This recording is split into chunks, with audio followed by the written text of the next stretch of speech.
Think about the coldest morning you have ever experienced. Maybe you walked outside and the air hit your face so hard it felt like a slap. Maybe your car would not start. Maybe you stood at a bus stop for 10 minutes and thought, I might actually die out here. Now imagine that is not a bad morning. That is your entire life. Every single day, every single year, for thousands of years. No heat, no insulation, no walls, nothing between you and the cold except whatever you could kill, strip apart, or burn. That was the Ice Age. And if you were dropped into it tonight with everything you know right now, every bit of education, every skill, every piece of random knowledge you have picked up over your life, you would almost certainly be dead within a week. Not because you are not smart enough, but because smart was never enough. To survive the Ice Age, our ancestors did things that sound less like survival and more like horror. Here's something easy to forget. Humans are an African species. We evolved on warm, sun-drenched savannas. We have no fur, no blubber, no natural protection against cold at all. At the height of the last glacial maximum, about 20,000 years ago, massive ice sheets over a mile thick covered huge chunks of North America, Europe, and Asia. And somehow, a tropical ape was supposed to survive that. Everything that kept our ancestors alive in the cold had to be taken from something else. And that brings us to the first dark reality of Ice Age survival. They wore the dead. Human skin is basically useless against sub-zero temperatures. Our ancestors figured that out fast, so they took the skin of other animals instead. And not just any animals. Archaeological evidence shows they specifically went after the hides of cave bears, one of the most dangerous predators in their environment. Think about what that actually means. To get a bear hide, you first have to kill a bear, or at least find one that just died and get to it before something else does. Then you strip the flesh off, cure the heavy skin, and wear it. You sleep in it. Your survival depends entirely on wrapping yourself in the skin of something that would have happily eaten you if the situation were reversed. And getting the hide was only the start. Raw animal skin rots within days. To turn it into something wearable, you had to scrape off every scrap of fat and muscle with a stone blade, then soften the leather so it would not crack apart in the cold. One of the most common methods was brain tanning. You took the animal's own brain, mashed it into a paste, and worked it into the skin by hand. Every animal has roughly enough brain to tan its own hide, which is one of those facts that sounds made up but is completely real. The process could take days of non-stop work, all of it done in freezing conditions. For tens of thousands of years, this clothing was rough. Heavy hides draped over the body or tied together with strips of sinew. Enough to keep your heart beating, but not enough to keep you comfortable. And comfort was never the goal. Just not dying was the goal. Because in temperatures like that, exposed skin does not just sting, it dies. Frostbite could take your fingers or toes from a single mistake. There were no hospitals, no antibiotics. An infected frostbitten toe was a death sentence. Then, about 30,000 years ago, someone invented something tiny that changed everything. The eyed needle, carved from bone or ivory, small enough to fit in your palm. But this little tool let people do something they had never been able to do before. Sew clothing that actually fit. Instead of draping heavy, loose hides over their bodies and hoping for the best, they could now stitch together tight, layered garments from reindeer, Arctic fox, and hare skins.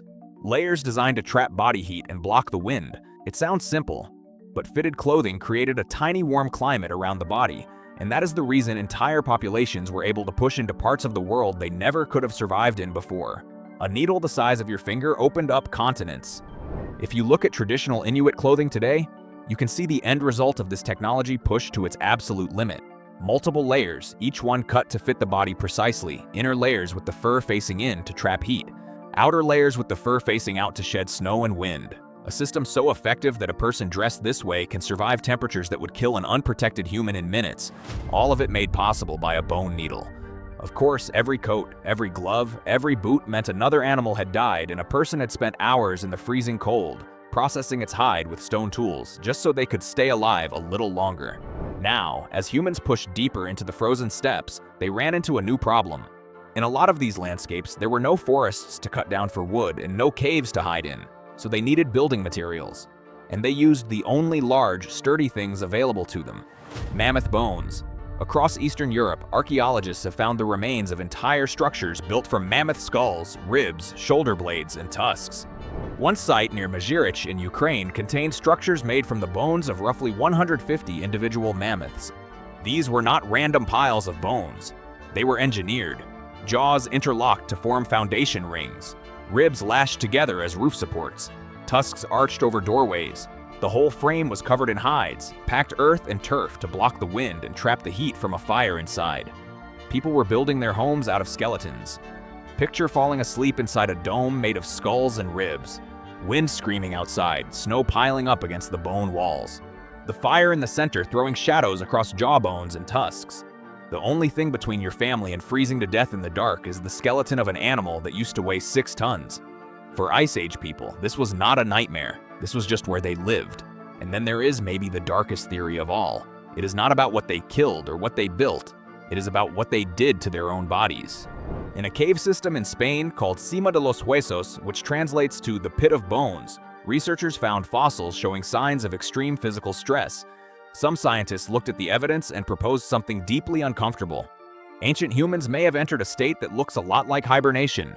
Not peaceful hibernation like a bear, more like a desperate, forced shutdown. The body slowing everything down during the worst months of winter. Barely moving, barely eating, surviving on the absolute minimum number of calories possible until spring came.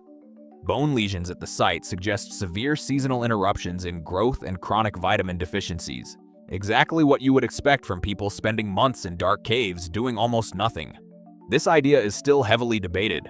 A lot of experts reject it, but the fact that scientists are even having this conversation tells you something about how extreme Ice Age survival really was. It may have been so bad that the human body had to basically shut itself down just to make it through. And even with all of this, the clothes, the bone houses, the extreme physical adaptations, not everyone survived. As the Ice Age tightened its grip, our closest relatives, the Neanderthals, disappeared. This is the part that really gets to you. Neanderthals had spent hundreds of thousands of years adapting to cold European climates. Physically, they were better built for it than we were. Barrel chests to hold in heat, incredible strength, wide nasal passages that warmed freezing air before it reached their lungs. On paper, they should have outlasted us, but they did not. Climate instability, shrinking food supplies, and competition for resources pushed their small, scattered populations past the breaking point. They were not primitive. They buried their dead. They made tools. There is evidence of injured Neanderthals who could not have hunted or fed themselves, which means others in the group kept them alive. These were people who cared for each other, and they are gone. An entire branch of humanity swallowed by the cold. So why did we make it and they did not? Some scientists point to our tools, like the needle. Others think it was a combination of small advantages that added up. But the most convincing theory points to something that is not a tool or a physical trait at all. It was cooperation. Archaeologists have found human tools and ornaments hundreds of miles from where the materials to make them came from. Which means even in the harshest environments on Earth, human groups stayed connected. They traded, they shared information. If one group was starving because a herd moved early, a group hundreds of miles away might share what they had. In a world that hostile, cooperation was not kindness. It was survival. Staying connected to other humans was the single most important thing you could do to not die. Tonight, when you pull a blanket over yourself and adjust the thermostat and think the winter feels rough, remember what it took to get you here. Your ancestors wore the skins of predators that would have killed them.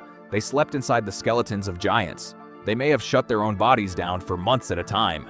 And they watched an entire sister species freeze out of existence. You are warm tonight because they refused to stop fighting for one more winter. And they did it long enough to eventually hand that fight to you.